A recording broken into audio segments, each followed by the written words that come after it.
What's up, everybody? It's me, Greg Miller, alongside Handsome Jack himself, Dameon Clarke. Hey, how are you? I'm good. How are you? Good, man. You were on Up at Noon on Monday. You killed it. You were dynamite. You were amazing. Show was awesome. We both know that I said some things I shouldn't have. Well, they don't know that, though. We edited them. Those things got edited out. And now I hold on to that clip for the rest of your career to blackmail you. Oh, my God. So I got to ask you all sorts of questions Yeah, about what it's like, how'd you get into being an actor, what's it like being Handsome Jack, stuff like that. We put up some other stuff. But it's all about the fans here. It's all about you on the other side of that screen there. What do you want to talk to Dameon Clarke about? So I went to Twitter. They sent in some questions. We're going to go through them. Yeah, that's a popular forum for people to express their opinions. People like the Twitter. They should follow you. They have opinions. They say them. They should follow me. There you go. They actually put that up in the they beginning. do? But everybody follow. Follow everybody. Follow IGN if you have time to. Here we go. Epic Alex 27 says, does knowing the future of Handsome Jack change the way you portrayed him in the pre-sequel? Spoilers, you die in Borderlands 2. Really? But I haven't played the game. Is that what happens? You should have finished it. You should have finished it. No, I did play the game. I'm lying. Loved it, actually. It took a long time to finish that game. Yeah, it's a meaty game. It's really beefy. A lot of stuff's going on there. Yeah. Yeah, absolutely. He ends up somewhere. He's a crazy megalomaniac, serial killing. It's all accurate. Yeah, bad guys. Yeah. So we have to figure out how he gets to that. So the pre-sequel is his journey to becoming that person. Why is he like this? So yes, absolutely. It's something you talked about on, Up at Noon, right? You had to play him a little bit less confident of himself, right? It's a different character. So it's not the same. I have a feeling that might be a little bit confusing for some. The people? Yeah, well, I get it. You're in two different places in your life. I guess. I don't know. Maybe I'm overthinking it. But yeah, it's Handsome Jack, but it's a different Handsome Jack. Mm-hmm. And hopefully we did a good job of portraying that. Okay, let's see what else we got here. Did I answer that good? Yeah, you did. I like that one. That was a good answer. Okay, good. LBP Classroom says, did you ever burst out laughing while delivering a line? Borderlands and Handsome Jack have crazy lines of dialogue. Yes. So you laughed a lot? Yes. Okay. Should I just go with a one-word answer on that one? Do you have an example? He also asks how much of the script was ad-libbed and how much was written. He's got a two-parter going on? Two different tweets, but we're combining them into one. All right. Yeah, there's a lot of laughter going on in that booth, for sure. Yeah. It doesn't feel like it's a job at all. It's just a lot of, and you asked me, maybe I'll save that for I'm about to say, the whole improv thing. Save it. But yeah, a lot of laughing, which sometimes gets just brought into what we're doing. Yeah. Which makes it, I think, sound as sort of natural and as jovial and as fun as it does. Just jovial. Jovial. It's so jovial. It's just Handsome Jack, the jovial weird serial word to killer. use there. And what was the second part of that question? How much of it was ad-libbed? Right. So they're really good about letting me screw around with the dialogue, so I always say it as written, and then, if you ask the producers of Borderlands, they'll say I never read it the way it's written at all, ever. But no, I always read what Anthony's got down, and then I'll screw with it a bit, and Lord knows what makes it in the game and what doesn't, because, there's so many weeks it all of runs together for you, you right? don't remember what you said and what you did, but yeah. A lot of ad-lib going on, but we always stick to the script, and whatever's better, hopefully wins. Okay. Sarah of Mars says, how does it feel playing a character that's such a dick, we love him? That's a weird thing, right? Handsome Jack's a bad guy. We talked about that, right? A little bit. And Up at Noon a little bit, like the challenge of having a shithead character be likable.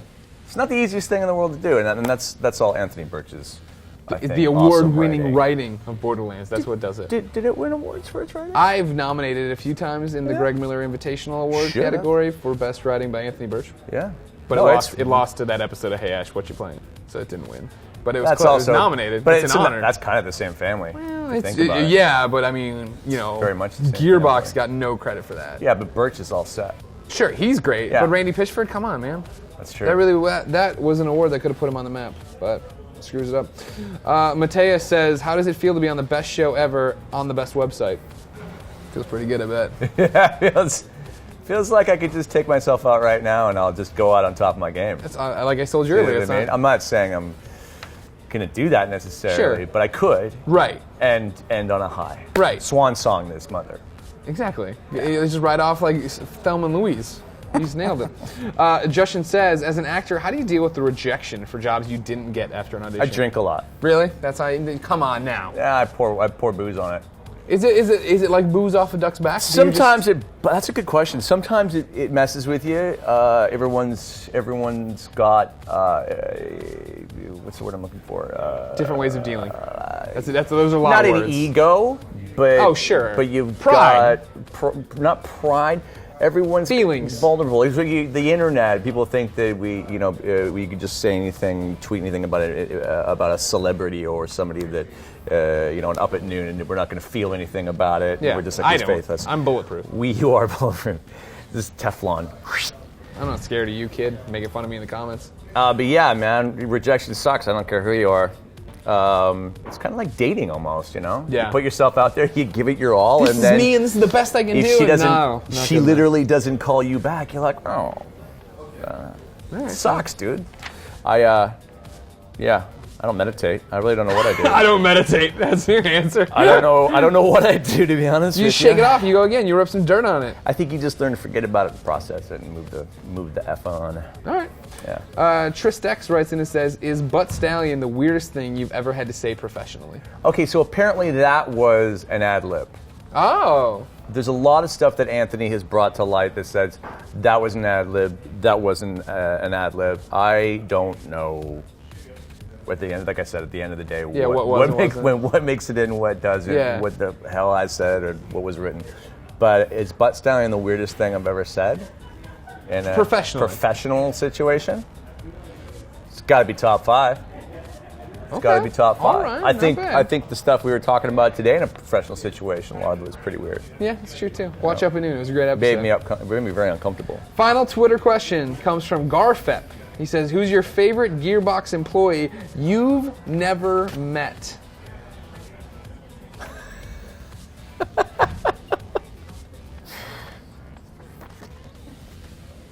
Who the is Andrew Goldfarb? He's some guy who used to work and then quit to go work at Gearbox. Randy Pitchford came up with his violin made of gold and said, "Get in the bus." Who asked that question? No, he did. That's him. Oh. Andrew Goldfarb asked the question, trying to get his name read on the thing. You suck, Goldfarb. You're a monster. Thanks for quitting.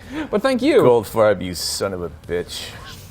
Thank you, Dameon Clarke, for coming by, You're doing welcome. all these videos with us, doing Up at Noon. It's my pleasure to be around you. I love you very much. I love you too. Of course, all of these Borderlands games are coming out this year. Yeah, it's a big year for Gearbox and Pre-sequel. Telltale.